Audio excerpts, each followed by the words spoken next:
Wilshere. Goes to Wilshere, Giroud off the Wilshere, back to Giroud, into Wilshere! Oh, that is simply magnificent! What a move!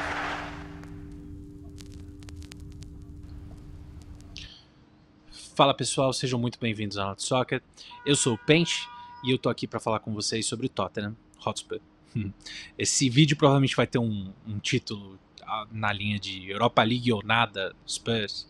E a gente vai também fazer um segundo vídeo desse tipo aqui com o Manchester United, que vive uma temporada com alguns paralelos, se não absolutamente idêntica, mas tem similaridades. Assistindo jogo a jogo, e especialmente por causa do Not Soccer, a gente discute duas vezes por semana todos os times e o desenvolvimento desses times ao longo das temporadas. É muito raro a gente achar um tema que faça a gente gaguejar dentro do nosso território ali da Premier League. Ou pelo menos é raro achar um tema sobre o qual a gente não tem uma linha de raciocínio super bem definida e as nossas crenças já colocadas. Mas para falar de Tottenham, a sensação é um pouco estranha, é um pouco de por onde começar, sabe? É muito fácil ser genérico e falar que nada presta, e é medida igual difícil ser preciso quando você tenta apontar o que acontece no time. Mas eu queria tentar. Na véspera do jogo mais importante do Tottenham em vários anos, eu queria responder a pergunta: como chegamos aqui? E aqui não é na semifinal da Europa League, como é o caso do que está acontecendo aqui. Quando eu falo aqui, eu estou me referindo à 16ª colocação na Premier League, que é a pior colocação desde 1976-77, que é quando o Tottenham é rebaixado na lanterna do campeonato, que é o pior total de pontos que está projetado para o Tottenham, 41 pontos na era Premier League, que é o maior número de derrotas do Tottenham na era Premier League, 19 nesse momento, e mesmo se o Tottenham não perder mais nenhum jogo dos 4 restantes, ele igualaria 1993-94, quando terminou em 15º, e igualaria 2003-2004, quando terminou em 14º. E ainda assim a temporada tem uma esperança, né, que é a Europa League. Na quinta-feira, a ida da semifinal acontece contra o Bodo Glimt, o que pode ser uma ocasião histórica. O Tottenham levantaria sua primeira taça, caso ganhe a semifinal e a final, levantaria sua primeira taça desde 2008, quando ganharam a League Cup, aquele time lá do Berbatov, para quem lembra e para quem assistiu.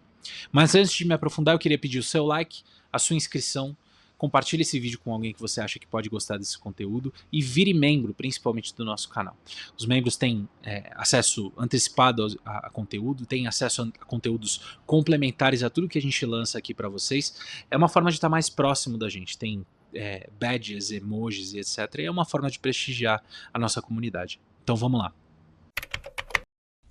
Eu prometo manter esse capítulo aqui breve, porque a gente tem muita coisa para discutir sobre o presente, mas esse contexto é importante para entender um pouco desse desfecho da temporada e por que é tão frustrante onde a gente chegou. O recorte importante para a gente discutir o contexto atual do Tottenham é a partir de 2019. Em 2019, 3 coisas importantes acontecem. O Tottenham inaugura o seu estádio, o Tottenham chega na final da Champions League e perde para o Liverpool, e poucos meses depois o Tottenham demite o Mauricio Pochettino, que é o técnico mais influente que eles têm, num recorte nem tão recente assim, num recorte grande, inclusive. A partir daí o clube se transforma, né? Não necessariamente para melhor, mas o clube se transforma.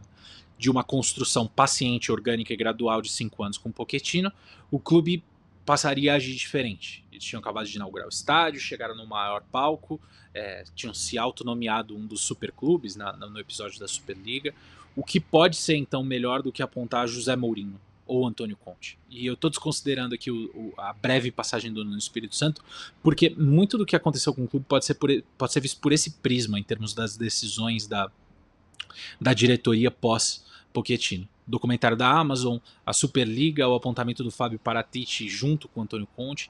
Esses são movimentos de um clube que quer estar entre os maiores da Europa. E sem entrar no mérito de Superliga, que naturalmente não é uma coisa positiva, mas eu não tenho nada contra o conceito da ambição de querer estar entre os maiores da Europa. É o que todo torcedor quer ver e sentir do seu clube.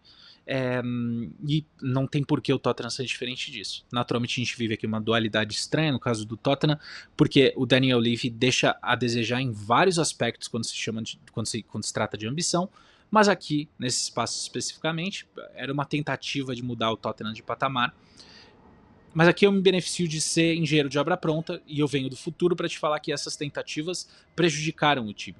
Essas tentativas regrediram o time.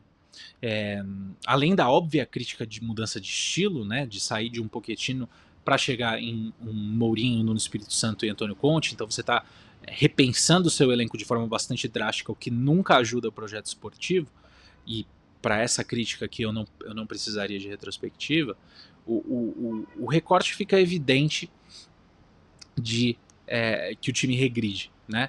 No recorte do Maurício Pochettino são 5 anos. O Tottenham termina em quinto, em terceiro, em segundo, em terceiro e em quarto. E nos anos subsequentes, nessa era mais reativa, vamos chamar assim, agrupando esses 3 técnicos, o Tottenham termina em sexto, sétimo, quarto e oitavo. Não é um desastre, mas é uma clara regressão, é uma clara piora na tabela. E foi só no último apontamento do Ange Postecoglou que o Tottenham volta a entrar nesse trilho Maurício Pochettino. Um técnico que não vai olhar com desdém para o Tottenham, porque ele tem uma carreira toda feita e talvez esteja até em declínio, né, nos casos de José Mourinho e do Antônio Conte. Mas um técnico que vai ver aquilo como o ápice da carreira dele e ele vai tentar construir um projeto e não tentar botar um troféu para dentro a todo custo, ao custo de implodir um grupo de jogadores sem pensar nem um pouco em longevidade do projeto. Então um cara um pouco mais similar em termos da ideia de projeto com o Maurício Pochettino, inclusive com a ideia de jogo também. O Postecoglou, não preciso falar para você, se você já assistiu 2 jogos do Postecoglou, você vai entender que ele é muito mais semelhante ao Maurício Pochettino do que a um José Mourinho, a um Nuno Espírito Santo, por exemplo. E assim começa a era Ange. Para ajudar o Postecoglou, o Daniel Levy vem de Harry Kane. A expectativa não era alta no começo, mas o Tottenham venceu 8 das 10 primeiras partidas de Premier League, empatou as outras 2, tinha 26 pontos, estava no topo da tabela, estava no topo do mundo. Se no final o time do Antônio Conte era reativo, sem inspiração, xoxo, o Tottenham do Postecoglou era o time mais legal de assistir na liga. Voltem e assistam nossas lives, é literalmente assim que a gente descreve: ofensivo, expressivo e agressivo. O Postecoglou rapidamente faz deles um dos times que mais pressionam na Europa, com uma das linhas mais altas da Europa. Eles tinham o PPDA, né? O PPDA é uma métrica de pressão, né? Então, quantos toques eu permito que você tenha antes de te pressionar. Quanto mais baixo, mais pressão eu aplico. E o Tottenham tinha o PPDA mais baixo da liga, com 8.8. Eu vou colocar aqui na tela um gráfico da tendência do PPDA ao longo dos técnicos ao longo dos anos. É bem legal de ver o impacto do Postecoglou e como essa tendência puxa para cima por causa dessa filosofia. Era um time encantador e sonhador, assim. Quem assistiu com atenção vai lembrar de uma goleada que eles sofreram de 4-1 para o Chelsea em Stamford Bridge em novembro de 2023, que foi super simbólica. Assim, eles tiveram 2 jogadores expulsos, não abaixaram a linha 1 centímetro, levaram um saco, que era super anunciado pela forma que estava o jogo e tal. E foi basicamente uma mensagem, né? A gente não abre mão dos nossos princípios, mesmo que isso signifique perder. O Postecoglou ecoa essa mensagem depois na entrevista, quando perguntam para ele, ele fala: é quem nós somos e nós não vamos mudar. Você pode discordar ou concordar com isso, mas assim, é a mensagem que ele estava passando. E aí entram lesões, para encurtar essa história aqui da temporada passada, entram lesões múltiplas. O Tottenham é o 4º time que mais sofre com lesões e as performances sofrem bastante. Na época o Postecoglou inclusive pontuou: eu gosto de pensar que na temporada seguinte, que é essa temporada que a gente está vivendo aqui, a gente vai estar melhor equipado para lidar com esse tipo de demanda, quando falando eventualmente do tamanho do elenco e dos jogadores que estão à disposição, que podem ou não ter se adaptado a essa demanda. Temporada passada o Tottenham conquista a 5ª colocação, fica 2 pontinhos só do Aston Villa, que seria uma campanha de Champions League. Muito longe de ser uma campanha decepcionante, é uma campanha que gera esperança, que gera animação e que sai com os desafios bem delineados, vamos falar assim. O primeiro e principal sendo das lesões, e tem algumas coisas do modelo de jogo que infelizmente eu não posso me aprofundar muito nesse vídeo aqui, porque eu tenho muitas coisas para falar e pouco tempo. Mas saibam também que o modelo de jogo não era perfeito, mas assim, quando os jogadores estavam disponíveis, esses defeitos do modelo de jogo ficavam bem mais mitigados. Para a temporada 2024 e 2025, o Tottenham faz uma janela estranha. Eles compram o Solanke do Bournemouth por 64 milhões, Archie Gray do Leeds por 41 milhões, Odobert do Burnley por 29, o Bergvall por 10 milhões e o Yang por 4 milhões. É uma janela que gera uma expectativa por conta do Solanke especialmente, e ser o sucessor do Harry Kane, o primeiro grande centroavante talvez que o Tottenham tenta comprar, né, pelo menos em termos de price tag e tal, gera uma expectativa muito grande e ganha muitas manchetes, mas prestem atenção na idade dos outros jogadores que eu descrevi para vocês aqui. O Archie Gray tem 18 anos, o Odobert tem 19, o Bergvall tem 18 e o Yang tem 18.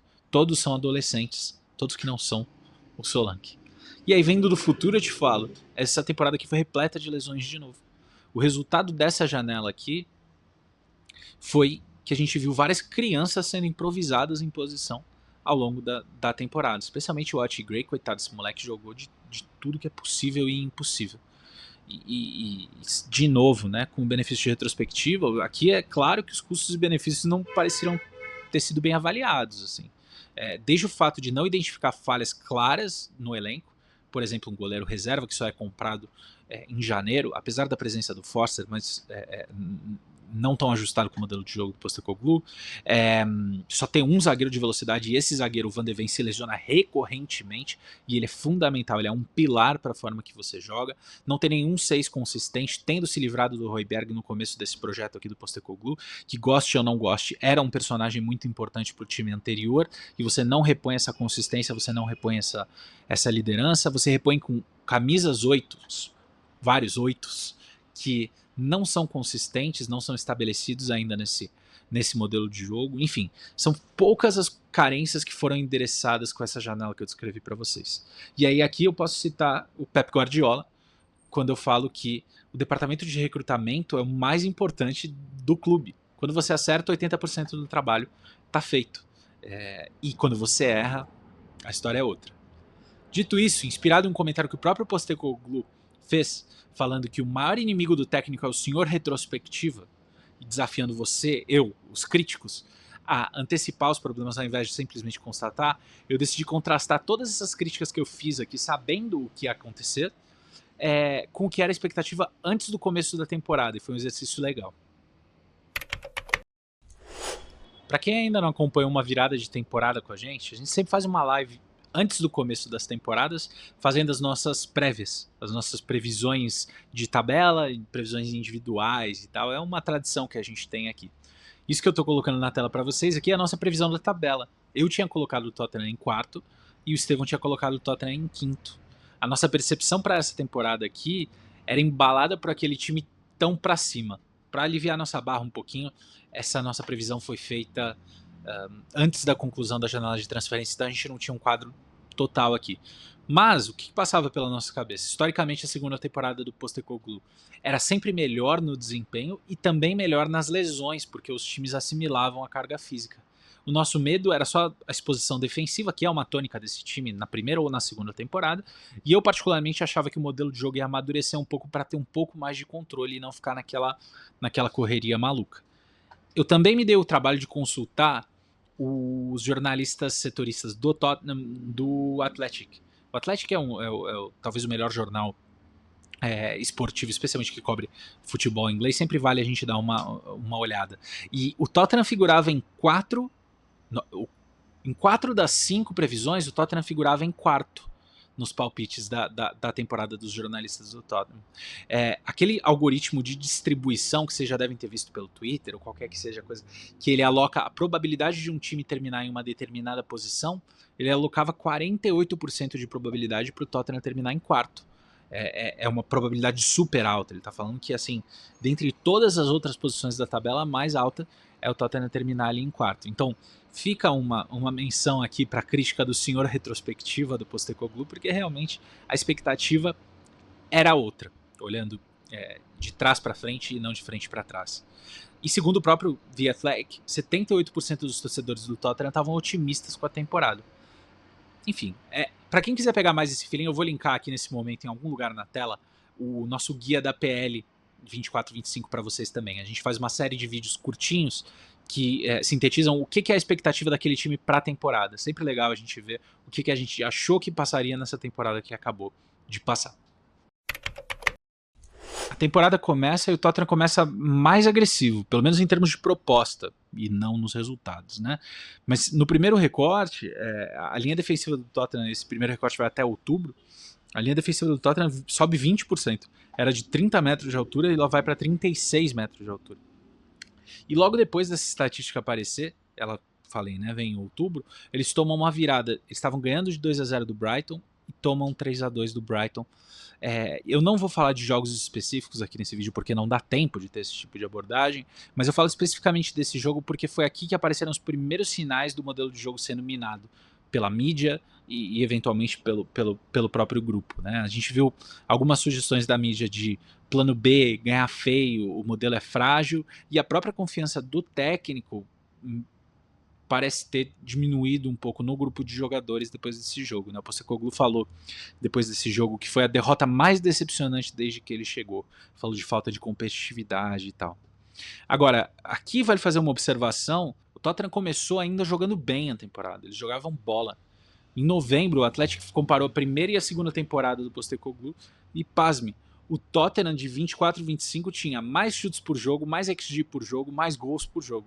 Concedeu menos chutes, menos XG, menos gols. Perderam menos a bola no próprio terço e ganharam mais a bola alta, em pressão alta.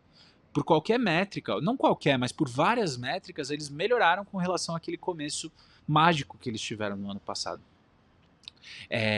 Postecoglou falava, né, que eles eram mais consistentes com o futebol deles nesse começo de temporada. Van de Ven falou de ter mais controle dos jogos. Então, tinha alguma coisa que se construía de uma ótica coletiva. Mas a performance vale pouco se não se traduz em ponto e especialmente se ela não se mantém para transformar essas boas performances em pontos. Então, em dezembro a história se repete, a história que aconteceu na temporada passada se repete e fica claríssima a correlação de lesões e queda de performance para esse time. E aqui a gente entra na tônica da temporada. As ressalvas que eu tinha para fazer eu já fiz, a maior parte dos pontos positivos já foram endereçados. Daqui para frente é para baixo. A diferença dessa vez, para a temporada passada especialmente, quando a gente está falando de lesões, é que o Tottenham jogou domingo e quinta e domingo e quinta e domingo e quinta e domingo e quinta e domingo. Uma crise de lesões que seria ruim, nesse contexto, vira catastrófica. Bom, vocês vão lembrar que o Tottenham foi o quarto time com mais lesões na temporada passada. Pois é. Junto com o Brighton, o Tottenham é nessa temporada o segundo time com mais lesões, só atrás do Arsenal. É desastroso, é exatamente o que não poderia acontecer e é exatamente tudo que quebra a expectativa de progresso de quem acreditava no projeto do Postecoglou. Mas eu quero trazer uma provocação sobre isso. Na época da contratação do Arne Slot, circulou uma notícia das mais interessantes que um dos principais critérios que o Liverpool adotou para apontar o sucessor do Klopp era justamente a gestão de lesões. Eu pego o exemplo do Liverpool aqui, atual campeão, tal, porque eles são muito bem geridos sob o Edwards. Mas o ponto que eu quero trazer é, será que a comissão técnica é de fato puramente uma vítima em uma crise tão generalizada de lesões? Eu acho que tem casos que não. Eu peguei um extrato de uma entrevista do Peter Klamowski, que pode conversar um pouco com o que eu quero trazer para vocês. O Peter foi assistente por boa parte da carreira do Postecoglou, o Peter foi assistente técnico dele. Ele fala, a essência da filosofia é ser o mais agressivo possível sem a bola e o mais expressivo possível com a bola. Jogar tão rápido quanto for possível do primeiro segundo até o último apito. Ele continua, ele fala, os jogadores às vezes estranham, você quer que a gente pressione o tempo todo, tão alto assim no campo? Por que eu peguei essa fala aqui? Um time do Postecoglou funciona ou não em função da sua disposição física. De uma forma muito simples, mas surpreendentemente precisa, se eles conseguem correr mais que o adversário, eles vencem, e se não, eles perdem. E aí eu preciso voltar para o assunto de lesões. A lesão muscular tende a acontecer quando você tem um cenário de sobrecarga, diferente de uma lesão de impacto, por exemplo. E a lesão muscular que é mais associada no futebol à sobrecarga é aquela que o cara puxa a coxa, né? Ele bota a mão na coxa, na parte de trás da coxa, levanta a mãozinha para o banco e pede substituição. Essa lesão posterior da coxa, ela é bastante comum no futebol, mas ela é normalmente um sinal, uma bandeirinha vermelha ali que aquele jogador entrou no que eles chamam de zona vermelha, de exaustão e tal. Até fevereiro, 40% das lesões do Tottenham foram dessa natureza. 40% para o Tottenham. A média da liga é de 23,5%. A lesão posterior da coxa é responsável por 58% das lesões musculares do Tottenham na temporada. A média da liga é de 41%. Naturalmente, uma crise de lesão tende a ser uma espiral mesmo, né? Então, você perde jogadores, o seu grupo se reduz, você exige mais daqueles jogadores do grupo reduzido, que por sua vez se lesionam e se lesionam e se lesionam. Mas é difícil imaginar que esse tipo de proposta aqui não contribua para esse cenário do Tottenham. Até fevereiro, o time do Tottenham fez 4.200 sprints. É o máximo na liga, é o maior número na Premier League. E percorreu 2.694 quilômetros, é o segundo na liga, só atrás do Ipswich, que correu 4 quilômetros a mais. Então, essencialmente, o Tottenham está no topo de coberturas de distância e está no topo de sprints. Comparando inclusive com o Ipswich fez 700 sprints a menos do que o Tottenham, com 3.400. Essencialmente o que eu estou falando aqui o time do Postecoglou não abaixa a intensidade com ou sem a bola.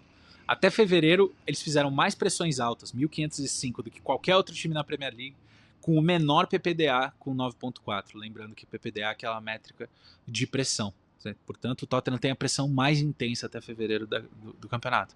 Eles também lideraram o número de pressão com jogadores sprintando, com 819. 819 é 82 a mais do que o segundo colocado, Bournemouth. E aproveitem para dar uma olhada no histórico de lesão do Bournemouth nessa temporada e vocês vão se surpreender. E esses 819 do Tottenham é pelo menos 160 a mais do que 15 dos outros 18 times da liga. Quando eles tomam a bola, também não tem descanso. Até fevereiro, os jogadores do Tottenham foram os jogadores que mais fizeram corridas sem bola, 4.155, enquanto o próprio time tinha a posse de bola. E mais sprints nessa situação também, 1.361. Eu genuinamente podia continuar com um laudo estatístico aqui que aponta para uma correlação de esforço extremo desse time do Tottenham e a nossa história de lesão, mas eu preciso voltar para o vídeo. O que eu quero deixar com vocês aqui o plano de jogo é claramente se sobrepor fisicamente, correr mais e ser mais intenso. Quando não foi esse o caso, o Tottenham perdeu todos os jogos que o oponente sprintou mais que eles. Todos, não é modo de dizer. E eu não estou tirando toda essa hipótese aqui da minha cabeça, tá? O próprio Postecoglou admitiu que a metodologia dele traz lesões na primeira temporada, mas que isso tende a melhorar a partir da segunda temporada. Essa melhora não aconteceu. Em dezembro, o Tottenham perdia jogo atrás de jogo e jogador atrás de jogador. A janela de janeiro vem, o clube se reforça de uma forma não muito linear. O Kinski vem logo no começo da janela, goleiro reserva, mas as outras duas peças que chegam, que são o Tel e o Danso, chegam lá no finalzinho da janela de uma forma bem caótica, assim. As duas tiveram um pouco daquele drama de janela de transferências. O Tottenham ainda tenta contratar, bota um bid pelo Guerri do Crystal Palace e a oferta é negada. Enfim, é uma janela bem turbulenta, apesar de ter conseguido adquirir ali 3 jogadores. Mas os resultados não melhoram dramaticamente e a sensação é que era tarde, estranhamente. E aí ficava com aquela cara que o que restava era a esperança em competições de Copa, vamos dizer. E aqui vai um paralelo interessante com o United, inclusive, que é o próximo vídeo, já falei, né? O problema de investir toda a sua esperança no futuro, que não envolve a Liga, um futuro que não envolve a Liga, é que é fácil não olhar para o presente e a temporada desanda. É uma sensação estranha. No caso do Tottenham, tinha um pacto silencioso. Assim. Tava todo mundo de acordo em esperar. Esperar a volta de jogadores lesionados, esperar as Copas domésticas, esperar a Europa League. E com isso veio essa apatia, essa estranheza na temporada. E, de novo, tendo o benefício de vir do futuro, dá para falar, essa apatia ainda está impregnada no time e ela foi suficiente para praticamente colocar um prego no caixão de um projeto que poderia ter sido muito legal lá na sua origem, mesmo antes da gente saber se o Tottenham tem aqui uma temporada histórica de levantar taça ou não. E isso é importante porque o Tottenham não ficou eternamente na sua crise de lesões. Ela melhorou. Inclusive, quando ela melhora, o Tottenham tem um recortezinho aí de 3 vitórias consecutivas contra Brentford United e Ipswich, mas a performance não estava lá.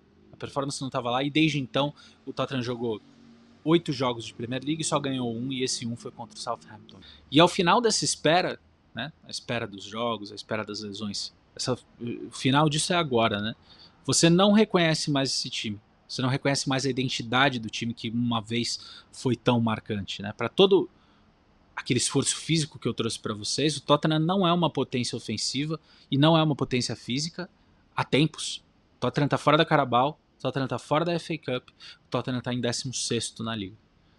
Ao final da espera, que agora a relação do técnico com a torcida está absolutamente fragmentada. Assim, a gente teve mais de um episódio de um provocando o outro e o outro respondendo um. Né? Em março saiu uma notícia que se o Tottenham decidir demitir o Postecoglou, o principal candidato seria o Iraola e que o clube também estudava Marco Silva e Thomas Frank. E ao final da espera, que agora, sai uma notícia dizendo que o Postecoglou vai ser demitido, não importa o que aconteça na Europa League. Essa notícia vem do Matt Law, do The Telegraph. Foi bastante recente. E antes de discutir a Europa League, que pode transformar a percepção dessa temporada, eu preciso mencionar o papel do Daniel Levy nessa equação toda aqui, para não ficar só um vídeo sobre como o Postecoglou não conseguiu fazer XYZ. Foram vários os protestos da torcida contra a estrutura de donos. Isso me deixa feliz. Por isso eu estou fazendo questão de colocar isso aqui no vídeo. Não porque o técnico não tem culpa alguma, ele tem, e eu vou falar mais sobre isso na sessão de opinião, mas porque todas as outras críticas que eu fiz aqui, que não são aplicáveis ao técnico, são aplicáveis à diretoria. E a diretoria, no caso do Tottenham, significa o Daniel Levy. Volta e escuta, eu falo nesse vídeo de decisão abrupta de mudança de direção do projeto esportivo, saindo do Pochettino para chegar em Mourinho, no Espírito Santo e Antônio Conte. Eu falo o tempo inteiro de uma falta de ambição do clube, apesar de certos movimentos um pouco mais agressivos. Eu falo de uma certa falta de proteção aos técnicos que ele mesmo aponta, e eu falei bastante sobre recrutamento. Tudo isso é Daniel Levy. Ele e o grupo de executivos que ele aponta, né? O Mann, que veio como Chief Football Officer, ele parece já estar para sair, inclusive. O Johan Lange também, que é o diretor técnico e tem um dedo bem presente em recrutamento. Eles apontaram recentemente o ex-CEO do Arsenal, que vai começar na temporada que vem. Eu não vou me arriscar a pronunciar o nome dele porque eu vou falhar. O Paratici também foi um personagem relevante nessa equação por um tempo. Enfim, todos esses caras aqui precisam estar numa lupa em qualquer discussão que a gente faça sobre o Tottenham. E aqui um ponto interessante, especificamente sobre recrutamento, que eu acho que ajuda a entender por que tem tanta pressão sobre esse grupo de jogadores aqui e por que a gente tem uma sensação de som de um lado, de senioridade, e um bando de moleque com raras exceções aí no meio. Um motivo é naturalmente porque o Tottenham está recrutando jogadores muito jovens, mas se você tomar isso como verdade, assusta o fato que não tem ninguém nesse elenco do Tottenham que foi contratado entre 2015 e 2020. Não tem nenhum jogador. Em 2015 foi contratado o Son, você tem um hiato gigante, e você tem o Reguilón em 2020. Se você não tivesse o Reguilón, que é uma peça super periférica, inclusive, você só teria o Romero em 2021. Isso significa claramente que teve um hiato aqui de acertos no recrutamento. E aí você sobrecarrega as novas contratações. E aí o que não fecha essa conta é que você nas novas contratações faz uma janela, por exemplo, onde 80%, 90% das suas contratações tem 18 anos de idade. Um jogador jovem em 2018 estaria no auge agora, é o que eu quero dizer. Esse ato aqui custa bastante. E o segundo fato que é relevante a nível administrativo e de gestão do clube é que a folha salarial caiu e vem caindo. Isso é importante. O vídeo não é sobre isso, eu poderia fazer um vídeo só sobre isso e não tenho tempo para falar muito, mas esse fato aqui é importante porque é a métrica que mais consistentemente tem correlação com performance, a folha salarial. Muito mais do que gasto com transferência é quanto você paga de salário. É claro que não basta pagar salário para ir bem, mas o bom jogador tende a ganhar altos salários e assim por diante. O Tottenham foi no último ano fiscal só a 7ª folha salarial da liga. Ficou atrás do Aston Villa, além dos 5 que você imagina. Mas nesse momento, o Tottenham é mais próximo, em termos de salário, do Newcastle e do Aston Villa do que dos maiores times do país. O Tottenham dedica só 42% da sua receita para a folha salarial. Uma média de mercado que é considerada saudável é entre 50% e 55%, até 60% talvez. Você tem alguns times mais agressivos, por exemplo, o Aston Villa nesse momento gira em torno de 90%, mas isso aí é o outro lado da loucura. Mas fato é que 42% é uma gestão financeira muito conservadora. Tem espaço para mais ambição. tem espaço para ser um pouco mais agressivo no perfil de jogador que é contratado. No último resultado o clube mostrou prejuízo, mas é um prejuízo que só acontece por causa de amortização do estádio. Então é uma despesa não caixa e que é descontada para a PSR. E mesmo assim, anteontem saiu uma notícia que o Tottenham corre o risco de ter que fazer uma janela onde tem que vender para poder comprar. Não porque o clube é limitado por PSR ou por qualquer regulamentação, mas porque os donos não querem injetar dinheiro adicional.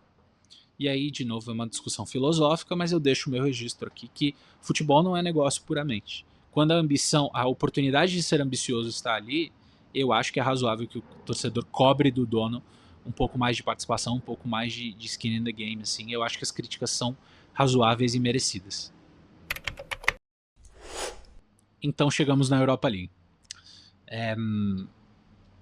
O Tottenham foi campeão já 2 vezes da UEFA Cup, né, que é a configuração antiga da Europa League, em 72 e em 84. Mas nessa configuração nova, que acho que tem 15 anos, o Tottenham poucas vezes fez alguma coisa relevante. Já jogaram algumas vezes, normalmente são colocados num bolinho ali de favoritos, porque o Tottenham nesse período tem tido times bons, mas a melhor participação veio com o André Villas-Boas em 2012 e 2013, quando eles foram eliminados numas quartas de final contra o FC Basel. Se eu não me engano, foi uma disputa de pênaltis.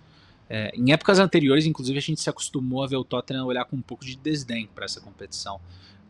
Em 2011 e 2012, eu fiz questão de trazer até uma foto aqui para vocês, os jovens em campo que foram colocados, vocês veem se vocês reconhecem alguém, não passaram da primeira fase. Depois da eliminação, o Harry Redknapp deu uma entrevista falando, você não pode ter tudo, pelo menos a gente tem jogadores frescos e inteiros para a Premier League, né, mostrando onde claramente estava a prioridade do Tottenham.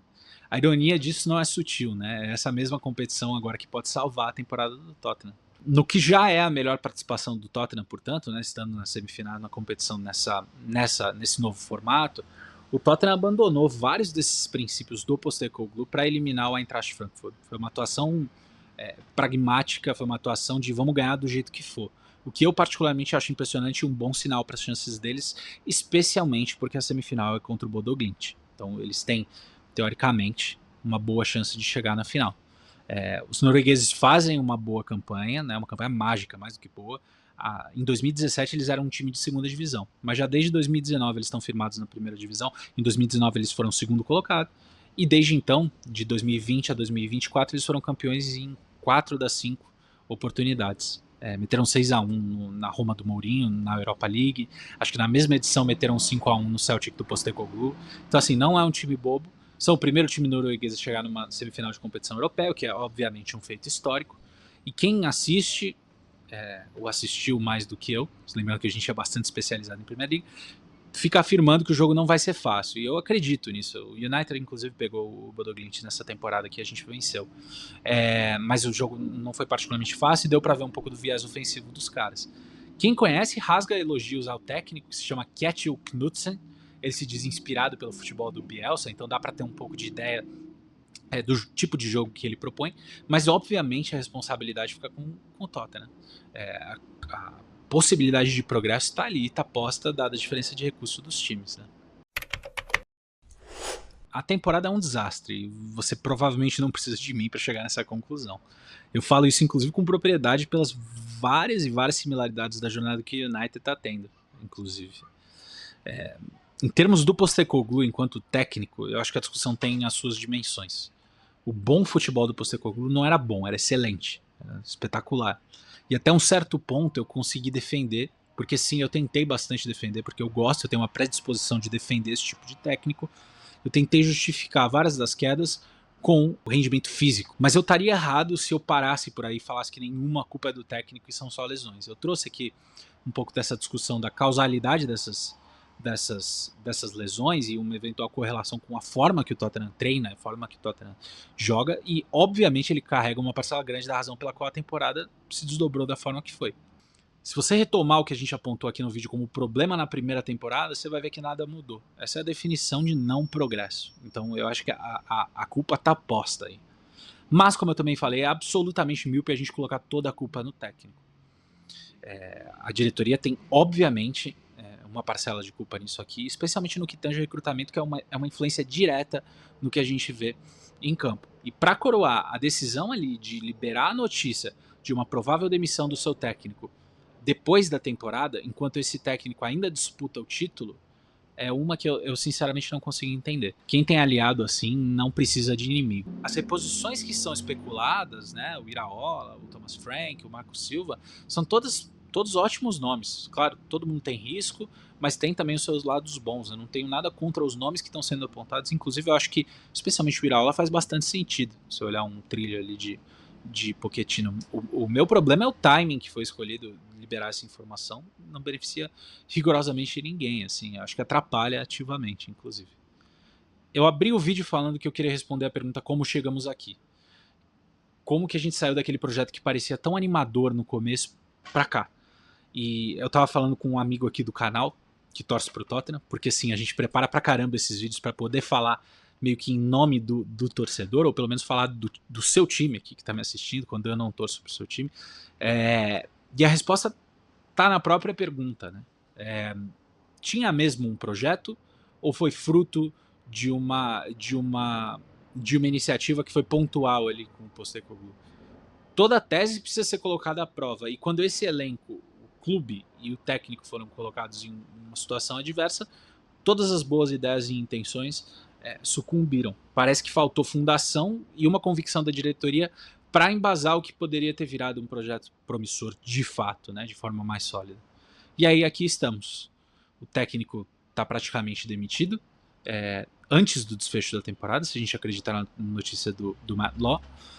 O Tottenham está em 16º na Liga e tudo depende de 3 jogos na Europa League. O Bodo Glimt aguarda na quinta.